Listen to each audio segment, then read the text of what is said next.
ملک کی آزادی سے پہلے مسلم لیگ نے ملک کے بٹوارے کے لیے ہندو اور مسلمان میں دوری کو پیدا کی۔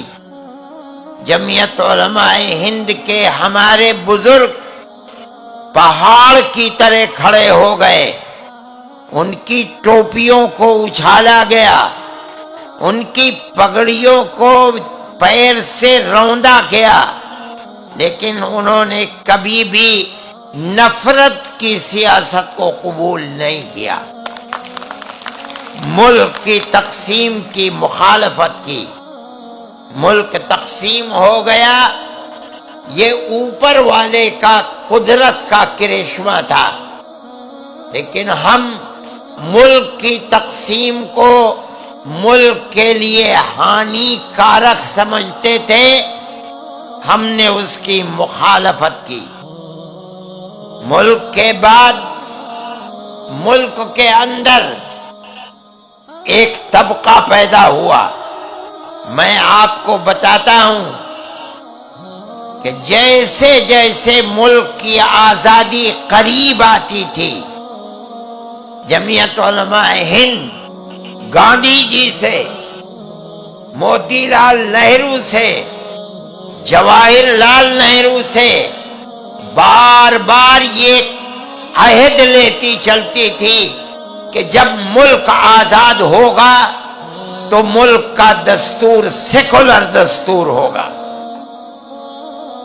کانگریس کی ورکنگ کمیٹیوں کی تجویزیں موجود ہیں، ریزولیشن موجود ہیں، وہ برابر ہم کو لکھتے تھے کہ ہم وعدہ کرتے ہیں کہ ملک کا دستور سیکولر دستور ہوگا، کنتو جب ملک آزاد ہوا اور تقسیم ہو گیا تو ملک سے ایک طاقت اٹھی جس نے یہ کہا کہ مسلمانوں نے اپنا حق پاکستان لے لیا، اب ہمارے ملک کا دستور سیکولر دستور نہیں بلکہ ملک ہندو راشٹر ہوگا۔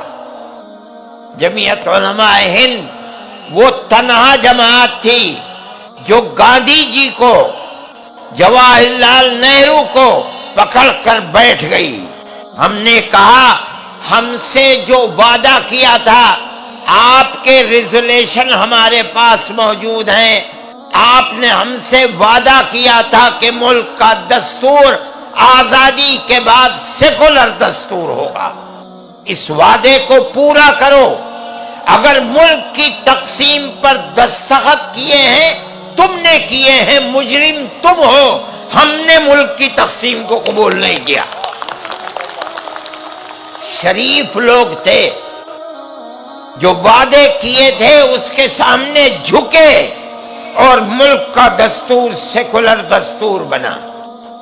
لیکن ہمیں اس کا افسوس ہے کہ ملک کے اندر ایک طاقت بڑھتی رہی جو اس ملک کے سیکولر دستور کو آگ لگا کر ملک کے اندر ہندو راشٹر بنا کر ایک ایسا دستور لانا چاہتی تھی جس سے ملک کا تانا بانا بکھر جائے، اقلیت اور اکثریت الگ ہو جائے۔ افسوس کی بات ہے کہ اس ملک کی طاقت کو آہستہ آہستہ آہستہ آہستہ طاقت ملتی رہی، شکتی ملتی رہی، یہاں تک کہ بی جے پی کی حکومت آ گئی۔ سب سے پہلی چیز آسام ہے جس کے اندر این آر سی کو لاگو کیا گیا، ہم نے اس کی مخالفت کی۔ 48 لاکھ عورتیں جن کے اندر 28 لاکھ مسلمان عورتیں تھیں اور 25 لاکھ ہندو عورتیں تھیں، ہم نے ان کے مقدمے کو سپریم کورٹ میں لڑا، اس لیے کہ جمعیت علماء کے سامنے ہندو مسلم کوئی چیز نہیں ہے، ان کے اوپر تلوار لٹک رہی تھی۔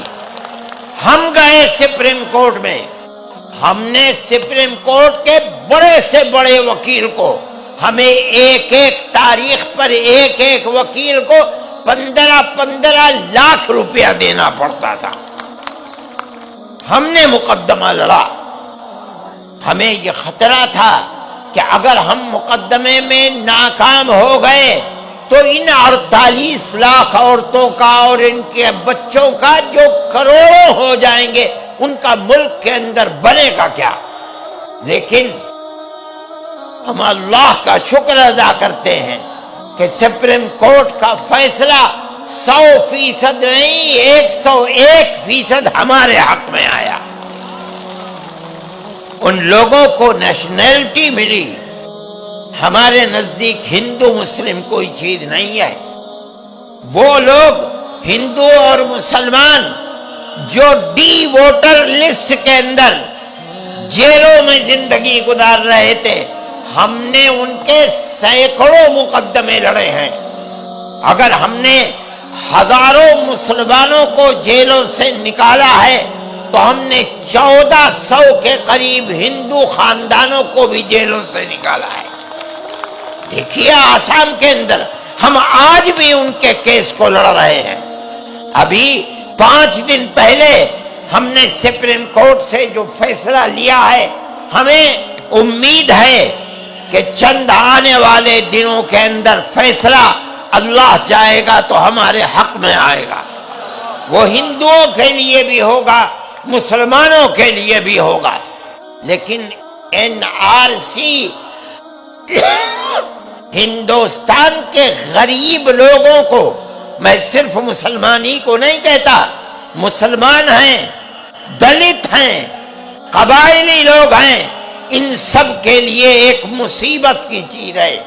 اگر صرف آسام کے اندر 5.5 لاکھ مسلمان اور 1300-1400 ہندو اس کی تلوار کے نیچے ہیں، تو جب پورے ملک کے اندر ایک NRC آئے گی تو کتنے کروڑ ہندو اور مسلمان اور دلت اس مصیبت کا شکار ہوں گے، اس کو آج کوئی نہیں جانتا۔